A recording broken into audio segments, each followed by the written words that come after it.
Oh, that's okay.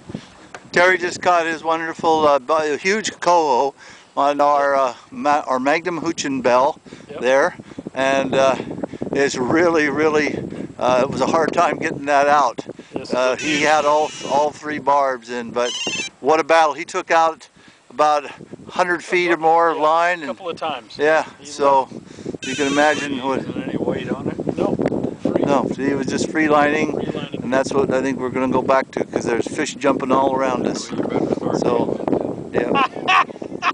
All right, here we go. Yep. And by the way, today is, what is it, 9/24/210. All right, out here in the Siuslaw River. Oh, it's great.